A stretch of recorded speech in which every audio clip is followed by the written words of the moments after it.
Haleluya, haleluya, shalom blessed people. Kiranya berkat dan damai sejahtera Allah di dalam Tuhan Yesus Kristus menjadi bagian kita sepanjang hari ini. Bersama saya Pendeta Theodorus dari Rumah Berkat House of Blessing.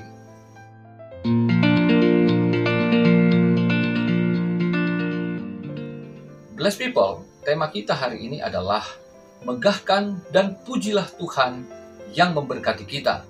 Firman Tuhan terambil dari Mazmur 147 ayat 12 sampai 20. Kita baca bersama yuk. Begini firman Tuhan. Megahkanlah Tuhan, hai Yerusalem. Pujilah Allahmu, hai Sion. Sebab ia meneguhkan palang pintu gerbangmu dan memberkati anak-anakmu di antaramu. Ia memberikan kesejahteraan kepada daerahmu dan mengenyangkan engkau dengan gandum yang terbaik. Ia menyampaikan perintahnya ke bumi. Dengan segera firman-Nya berlari. Ia menurunkan salju seperti bulu domba dan menghamburkan embun beku seperti abu. Ia melemparkan air batu seperti pecahan-pecahan. Siapakah yang tahan berdiri menghadapi dinginnya? Ia menyampaikan firman-Nya, lalu mencairkan semuanya. Ia meniupkan anginnya, maka air mengalir.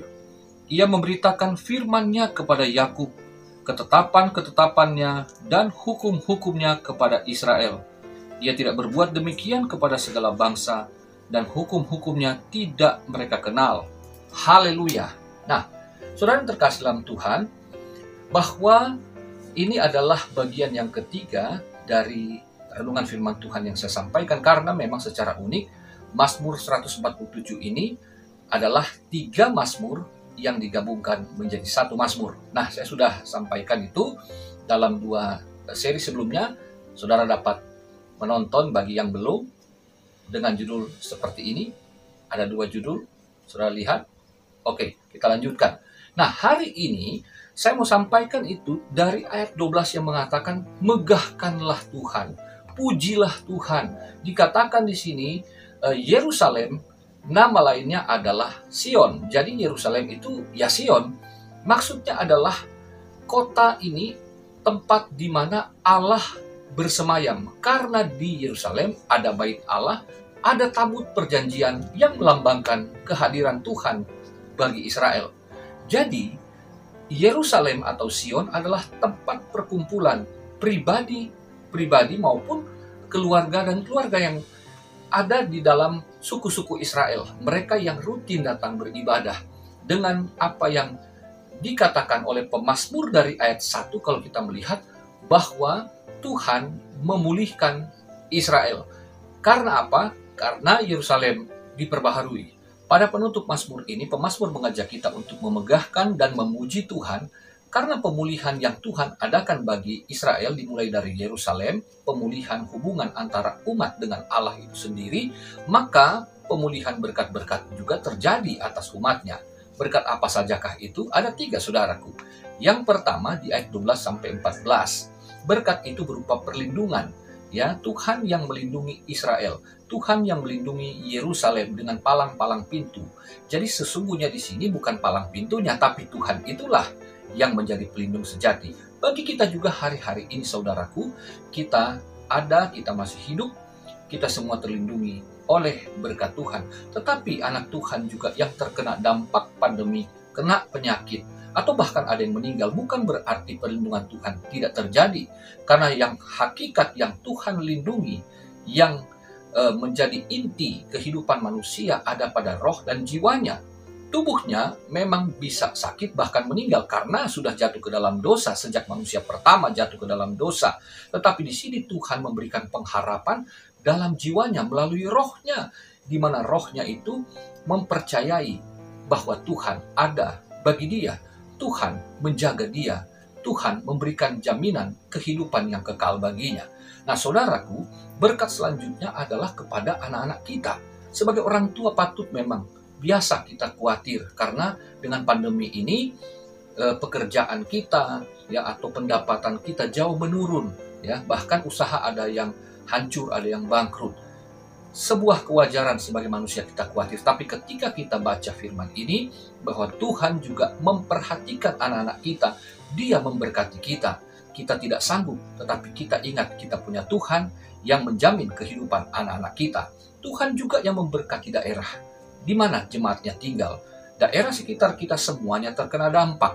Tetapi percayalah bahwa karena ada umat Tuhan yang berseru-seru memanggil namanya, maka kita, dan bukan hanya kita, daerah kita, orang-orang di sekitar kita juga terkena dampak pemeliharaan Tuhan ini, berkat Tuhan ini. Lalu kemudian kita diberikan juga berkat, ya, umat Tuhan dijamin makanannya, ya, kesejahteraan secara pangan, ya, karena di sini jemaat diberikan kekenyangan. Kenyang tidak harus makan yang berlebihan. Kenyang itu bukan harus dengan makanan mewah, ya, seperti sebelum kita kena pandemi, biasa makan dengan berbagai variasi, tetapi kenyang di sini adalah cukup. Jadi Yesus mengajarkan berdoa, memberikan, kiranya Bapa memberikan makanan yang secukupnya. Jadi kenyang itu tidak harus betul-betul kita merasa begitu, ya, tapi betul-betul kita syukuri makanan yang kita dapatkan, bahwa itu pasti cukup. Ketika Tuhan memberkatinya, maka kita dijamin terpelihara, tidak akan kekurangan. Saudara, lalu berkat yang kedua ada di ayat 15 sampai 18, berkat Tuhan atas alam. Nah, Dia yang menciptakan alam, Dia juga tentu yang sangat peduli kepada alam yang diciptakan ketika terganggu. Seperti sekarang dengan adanya pandemi, maka alam terganggu. Manusia terganggu karena saling bergantung satu dengan yang lain. Ya, manusia dengan alam, alam dengan manusia.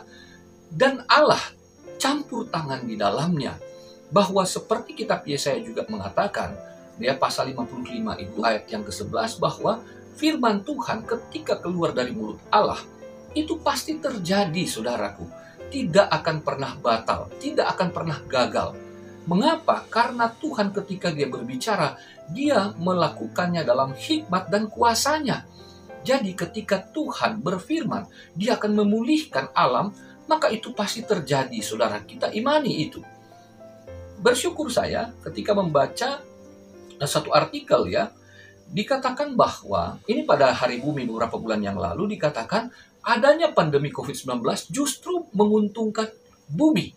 Mengapa? Karena kualitas udara membaik, emisi karbon dioksida berkurang, dunia baru untuk satwa liar, lalu membuat perdagangan satwa dunia menurun, dan akhirnya saluran air mengalir jernih. Bahkan ada artikel yang saya baca dari pemantauan satelit di luar angkasa, bahwa penampakan bumi itu jauh lebih cerah sebelum ada dibandingkan dengan sebelum adanya pandemi. Artinya, saudaraku, bahwa Tuhan telah mengintervensi dunia ini, alam ini dengan kasih-Nya, dengan anugerah-Nya, sehingga alam ini meskipun diserang COVID-19, tetapi justru ada berkat Tuhan yang mengatasi segala sesuatunya. Yang kita anggap itu buruk ternyata adalah kebaikan. Kebaikan bagi bumi itu juga berarti berdampak baik bagi kita umat Tuhan, bagi umat manusia. Berkat yang ketiga ini yang terbaik di ayat 19 dan 20. Hukum dan firman yang Allah berikan kepada Israel adalah Taurat, tidak diberikan kepada bangsa-bangsa lain. Bagi kita, umat Kristen Perjanjian Baru, kita tidak menerima hukum Taurat sebagai dasar keselamatan, karena kita mempunyai Kristus Yesus yang sudah menggenapi kutuk hukum Taurat melalui kematiannya di atas kayu salib. Dan kita bukan hanya menerima firman Tuhan yang tertulis, tetapi kita menerima sang firman itu sendiri, yaitu Allah yang berinkarnasi menjadi manusia yang namanya Tuhan Yesus Kristus. Jadi dengan demikian kita menerima berkat yang pertama dan yang kedua itu baik sekali adanya buat kita, buat kehidupan yang ada di bumi. Tetapi yang Allah berikan yang terbaik yaitu berkat yang ketiga, karena itulah berkat untuk kekekalan, hidup yang kekal di dalam Tuhan Yesus Kristus. Ini dapat saya sampaikan pada hari ini. Selamat beraktivitas. Tuhan Yesus mengasihimu. Tuhan Yesus memberkatimu. Haleluya, bless people.